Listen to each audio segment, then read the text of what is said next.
If you'd like to start us off just with your thoughts on Sunday's game against Louisville, and then we'll open it up for questions.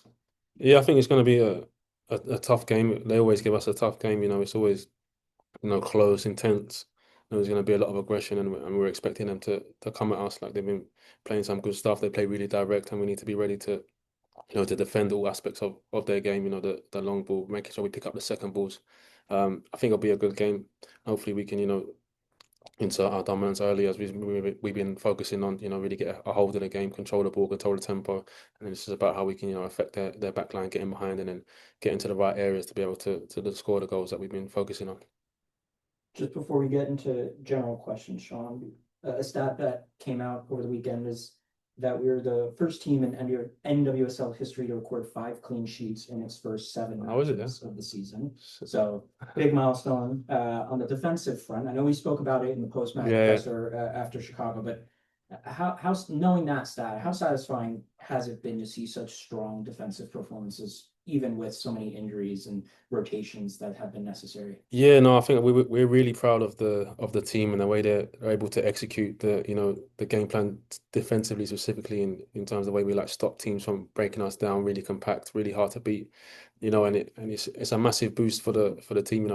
These things are key when the team's not necessarily clicking well, like we spoke about in the first 5 games, and you need to have that solid foundation to be able to defend, and that always keeps you in games and it keeps the games close. So once we have that now, then it's like now the attackers can kind of be free and be free to attack. And I think this is what you're seeing now when we're starting to kind of find our rhythm and our chemistry building, because the defense is solid. We got it under control. We defend as a team, and then we make it really hard for teams to kind of break us down. And then when we do what we do on the ball.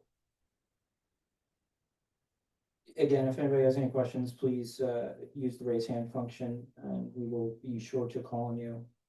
If not, I will jump in with one more before we open it up.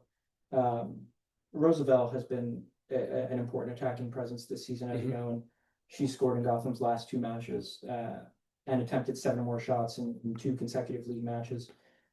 Have you noticed anything maybe different in her attacking play compared to last season? And if so, what do you think? What do you think those changes have been? Where have you seen that improvement in the attacking phase from Rose? I think for Rose, it's just like, obviously coming off a short preseason and, or a long preseason, short off season. And then obviously her playing international football, like she's getting a lot more game time and minutes probably earlier than we had her last season. So obviously last season she wasn't available to the back end. So now she's kind of found her feet. She's got a rhythm and the team's really playing well. And once we can play well and we're organized like defensively, everyone has their kind of roles. And then Rose can just pick up those pockets, and now she's finding places in free areas, key areas where she can go and beat Rose Lavelle, and it's exactly what we want. We want to make sure our players that are the creative players that are dribbling, creating stuff, like we give them the space and time to be able to do what they do. So it's about the whole team kind of maximizing Rose's strengths, and not just Rose, everyone in the team, everyone's strengths. We try to make sure that we get the best out of them. But she's in a good place. Like she's enjoying her football, she's enjoying training, she's enjoying work, and you can see it. You can see it on the pitch. And then I'll wrap up with one question myself. And then again, if anybody has any questions, just make sure to use the raise hand function. Um, we're looking to make it 3 wins from the last 3 on Sunday. I know everyone obviously feels good, but would a win on Sunday feel like maybe another strong boost of momentum as a busy May stretch begins? I think so. I think so. The win is obviously key. We're always after winning, but again, just maintaining that level of performance. Like we feel like we're growing step by step each game. The game before we had a really good result, 3-0, and then we feel like we've improved again. And now it's like, can we maintain that and improve it again? And then whilst keeping that defensive, the clean sheet and making sure we operate in that way, like we really want to make sure we keep consistency and keep building off our attacking play. Shaun, your hand is up. Go for it, my friend.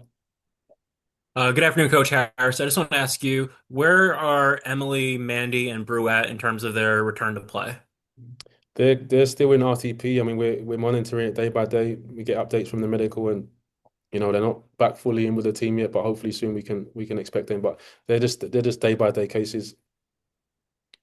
And in the meantime, you've had a situation where Guru has stepped in and played left back, and on the other side, Midge has had a few opportunities to play right back throughout the season. How do you reflect on how they've been performing in those roles? I know it's not their natural roles, but for them to step up and take that opportunity by the horns. Yeah, I think they're a credit to both of them. Like they're both, stepped in. Midge has played it a couple of times before. But yeah, I mean, Guro and Midge, they both understand the game, and you know the way we play is like that might be their starting position, but where they end up, like you would have saw on the weekend, like Guro in and around the box, crossing it for Rose, Midge on the edge of the box having shots. So that's just the starting position, and then once we're flowing and moving, like people will rotate and move around. So I think they're great, and you know when they get the ball, when we can find them in these areas, like having space, time on the ball to be able to create and find those passes, find those crosses, and connect. Like I think it's working really well. So credit to both of them, you know, stepping up and getting the job done. Not only just on the ball where their strengths are, but defensively as well. Like Midge is working super hard on like her positioning and how to recover, regain the ball, and then how we play forward, and the same on the other side. So we're really happy with both of them. You mentioned that some players might start out in one area of the pitch early in the match and then in a different area later in the match. I think that was the case for Jalen Howell. She dropped into central defense. What do you make of the whole team in terms of the versatility and the ability for players not to just succeed in their natural positions, but also somewhere else where they're asked to step up?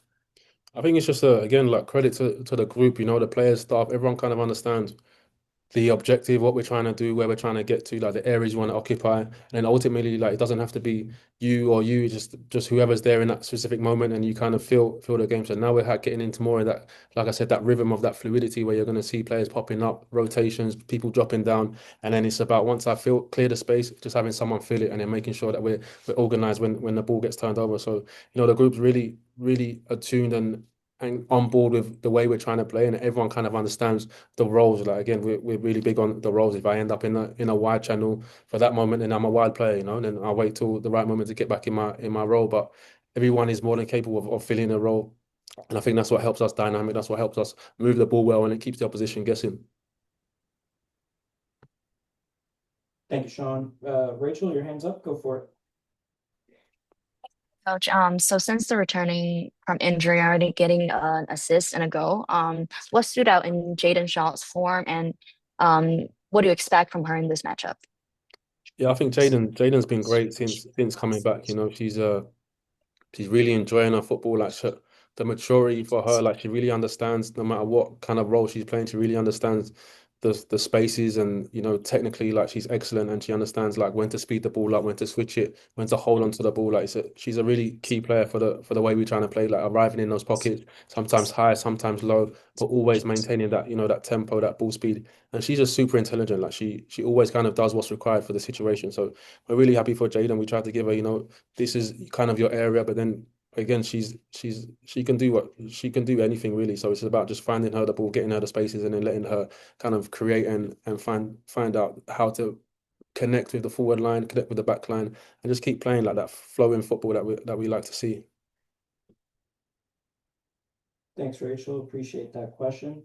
Um, Maybe Sean, just to wrap up, a touch on what Sean Hartnett had asked on Gudo and how quickly she has adapted to the Gotham style of play and the NWSL as a whole. It's only been 2 games, and she's had minimal training sessions, and we actually talked about that with her in the post-match press Hmm. conference of maybe not having as much time on the training field, but still getting adapted to the team quite quickly. Can you just touch on what she's been like in the team and the difference that she's made already in just 2 games with the team? Yeah, like and I think I mentioned it to someone before, but just the whole approach, like as soon as the day when she came in, like you know, flying in, trying to get sorted, like the family situation and jumping straight in. I feel like she's coming with just an open mindset. She just wants to get in, get involved, you know, get to know everyone as best she can. I really just enjoy football. Like she's intelligent. That's what happens when you sign players of that caliber. Like she doesn't take too long to kind of figure out what's going on. And at the end of the day, it's just football. Like, and she really understands. Okay, go this space, fill that space, and then it's about just her quality on the executions. And you know, you saw on the weekend that how dangerous she can be as a threat. But she's great. She's really great for the environment. You know, on and off the pitch. You know, really happy, energetic, optimistic, and generally just to help the team best way she can. Sean, we'll wrap up this presser with a question from you, sir. Hi, Shaun. Thanks for taking one more. I know that against Bay FC, Juan Carlos brought you and Zoe in. He wanted to give more credit to what the Gotham staff collectively accomplishes. I know that Andy has just left the club. Would you like to comment and be able to sum up what he was able to do in last season's trophy successes? Yeah, I think obviously extra staff member with really good experience. Andy come in, he had a bit of a leadership role in connecting like the different departments and making sure everyone was kind of aligned. And then on the pitch, like focusing more so on a defensive actions, like doing the IDP stuff and just being like a real connector. Like he did a really good job in connecting the group and coming together, bringing ideas and helping us, like streamline those ideas and translate and get it onto the pitch. So, massive credit to Andy and what he was able to do and come here. Really good, easy to work with. Great guy, and we wish him all the best for the future.